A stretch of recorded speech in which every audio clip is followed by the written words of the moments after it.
We all know that our thoughts are what fuel our emotions, right?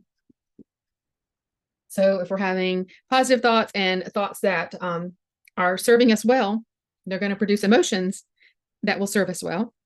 And those emotions are going to produce actions that will help us to show up how we really want to in our life and to, reach goals, overcome anything that we need to work through and overcome. It also helps us to have better relationships, helps us to have a better overview, a better perspective on a lot of circumstances. So ultimately, when it comes back to, it's the thoughts that really matter a lot. And as you've heard me say so many times, our thoughts are worth so much more than a penny. So if you have negative thoughts, they're going to produce more negative emotions and actions that we don't want to take. And sometimes what those negative actions actually become is no action. So there will be just simply no action, which is sometimes that can be worse than, depending on how bad the negative action is, it could be worse than the negative action if it keeps you stuck in either a situation or a pattern of behavior that's really unhealthy for you. So regardless, we come back to this and we remember it's what we think on.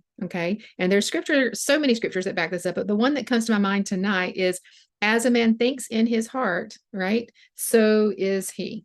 And it's just evident to me how biblical this model is and how important it is that we remember it, and we think on it, and we take our thoughts captive that don't line up with what we know our thoughts should line up with, with scripture and what's best for us, for our families, etc. So the thoughts that are not serving us, okay, we take captive. Okay. And we evaluate them and we hold them up against what does his word say? And what do we know to be a better thought there? And then likewise, all right, whenever we see it playing out in emotion, maybe we get hung up here and we have an emotion that we're not processing because we keep feeding it that negative thought. And so here we are at an emotion that just kind of hangs around. And we know from things we've already studied together that emotions that aren't processed can actually cause physical damage and physical pain. And we've talked through some of those previously, but just as a quick reminder, for example, a person who doesn't use their voice, they have like a fear, often they will feel it in their throat. Okay. It may feel tight. They may not feel like they're able to speak. It may be someone that maybe has been intimidated, not to use their voice in times. And so that's an example, okay, of how an emotion can kind of get stuck in the body.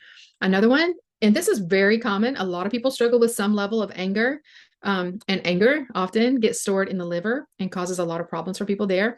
It often comes across and presents as lower back pain. Okay. Just so you know, if you have someone that's experiencing or you are experiencing lower back pain that has no other physiological, source that it's coming from or is caused by, you have to want to look a little deeper and see, do they have some unprocessed anger that's maybe hanging out and causing that? And the actions. Okay. So we've talked through this a lot of different ways and a lot of different, not just through the teaching modules that you have in your app, but also when we're in the midst of coaching, you see us work through these things.